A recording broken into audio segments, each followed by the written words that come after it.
जंगल में गहराई में जानवर स्वतंत्र रूप से घूमते हैं, छिपे हुए खतरों से अनजान। एक भेड़िया चुपचाप एक पेड़ के पीछे दुबका हुआ है, आंखें अपने अगले भोजन की तलाश में है। एक गधा गांव से भटक जाता है, जंगल की गोद में शांत भोजन की तलाश में। जंगल में एक भेड़िया एक गधे के पास आता है।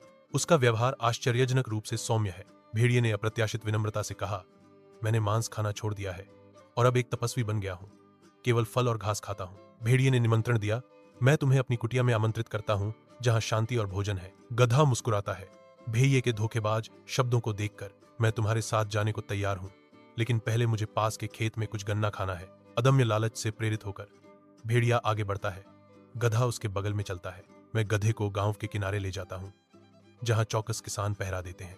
एक अकेला भेड़िया खुले मैदान में प्रवेश करता है, उसकी उपस्थिति शांति को भंग करती है। किसान अपनी जमीन की रक्षा करता है, घुसपैठ करने वाले भेड़िए के खिलाफ लाठियां चलाता है। सभी बाधाओं के बावजूद भेड़िया भाग जाता है, उसका जीवन हताश उड़ान में बच जाता है। गधा जानबूझकर मुस्कुराता है, उसकी आंखों में प्राचीन ज्ञान की चमक है। जो दूसरों को धोखा देता है वह स्वयं धोखा खाता है। गधा मुड़ता है, उसका रूप जंगल के आलिंगन में फीका पड़ जाता है। यह गांव की ओर वापस जाता है, धूल उसके पीछे घूमती है। तेज धूप में गधा अपनी कहानी सुनाता है, उसकी आवाज नाटक से सजीव है। उसके दोस्त हंसी के ठहाकों के साथ प्रतिक्रिया करते हैं, उनकी खुशी पूरे गांव में गूंजती है। जंगल में गहराई में एक भेड़िया अपनी गुफा में घायल बैठा है,